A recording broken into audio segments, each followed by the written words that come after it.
Hello everyone and welcome to Movie Review UK. My name is MJ and today we are reviewing Suicide Squad. I saw the movie at midnight on Thursday/Friday and that was basically yesterday, so it's fresh in my mind.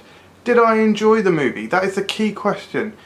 Okay, so this is another DC Cinematic Universe movie that has got mixed views from critics, largely negative, following Batman vs Superman.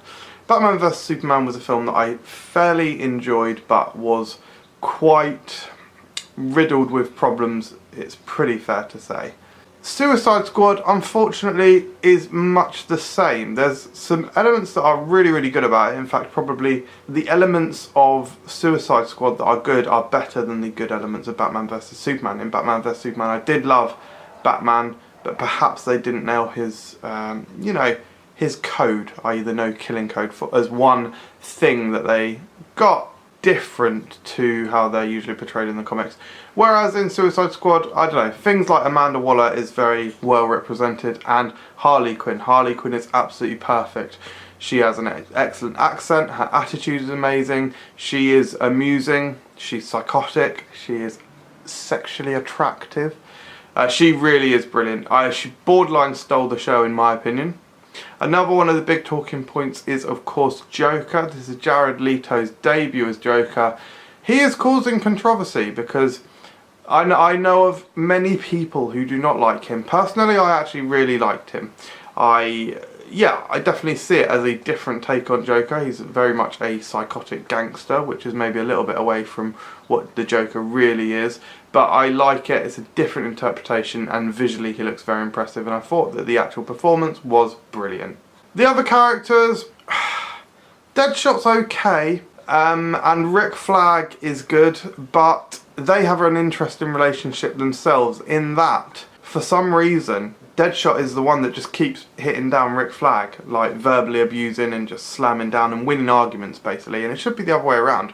Rick Flag is supposed to be the leader of this team, and that felt a bit awkward because it did feel like Will Smith's ego was coming through, possibly, and that it may not even be Will Smith's fault, it might be the studio's fault. Wanting to make the Will Smith character a bigger character and a different character to maybe how he should have been. Overall, the actual action is fairly good. I do think that the mission that the Suicide Squad had was a bit ridiculous and a bit cliche, and to be honest, a little bit boring.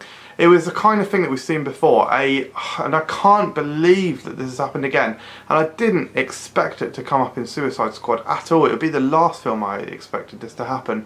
But once again, we have a superhero movie revolving around the plot of stopping the end of the world because there's a big beam of light shooting up into the sky. I couldn't believe it. There's a plane. Or helicopter. Speaking of helicopters, what a segue. There's about 15 or 20 helicopter crashes in the film. Exaggeration, there's about 3. But no one ever dies. Minor spoiler, no one dies from these helicopter crashes. I'm sorry guys, helicopter crashes are not that easy to survive. You don't just go, ooh, dust yourself off. You're falling from the sky in a metal tank. Fucking crazy. It is, it's weird. And I'm like, and literally in one bit they're just like that, and I'm like, what on earth is going on? You don't even have a scratch on you. Mental, really mental. Half the characters just don't need to be there. Characters like Killer Croc, Boomerang, they add very little. Okay, they have a few scenes of light comic relief, but they are heavily underdeveloped. Obviously, DC have released this in a hurry, and they're trying to introduce 10, 15 characters at once, and it's far too much. Far too much. Okay, so what does work about the film? I really like the visual design. And I mean that from the studio logos to the start to the closing credits at the end and everything in between. I thought visually it's a very good film. It's a very comic book film. Harley's design is excellent. I love Deadshot's design. And they all look very good. The only one that I think looks a little bit ridiculous is Killer Croc. He should look more like the Hulk.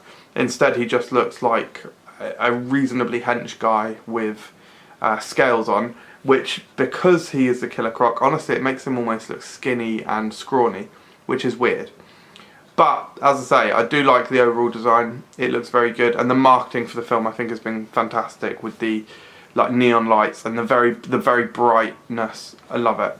There wasn't a huge amount else that I liked. Cara Delevingne, I thought she was good as Enchantress, and there was some good imagery with her and involving her in the film. But again, it got a bit odd towards the end. I won't spoil it, but weird things happen when it becomes very cliched and beam in the sky. Yeah, disappointing film, to be honest. Disappointing.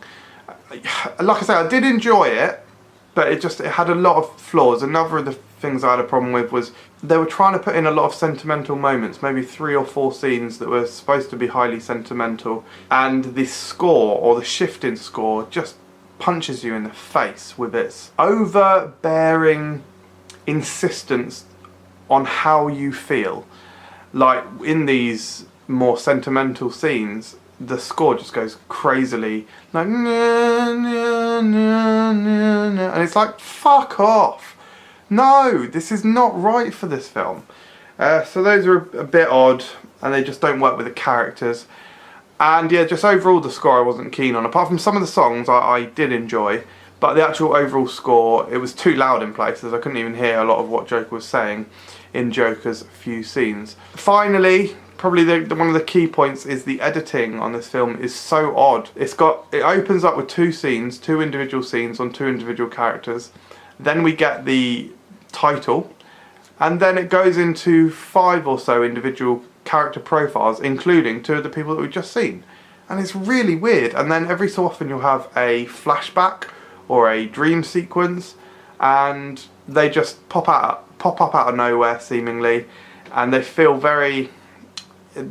feels very disjointed and jigsaw-ish. So yeah, that was probably the main thing that held me back from enjoying it to a little bit more of a further degree. Like I say, I enjoy a lot of the characters, and I'm glad to get another DC Cinematic Universe movie, but not a high quality film in my opinion. I'd give it a high 5 out of 10. Thanks very much for watching, everyone. I hope that you have seen Suicide Squad. I do encourage you to watch it. I don't like being negative about films, but yeah, there we go. That's what I thought. Sound off in the comments below. I know a lot of you guys have enjoyed it, and I know a lot haven't. In fact, I've spoken to more people who have enjoyed it than who haven't. So if that helps to frame it a little bit, then good. Thank you very much for watching once again, and subscribe to Movie Review UK for more videos. Hello everyone, and welcome to Movie Review UK. My name is MJ, and today we are reviewing Suicide Squad. I saw Suicide Squad at a midnight showing on Thursday.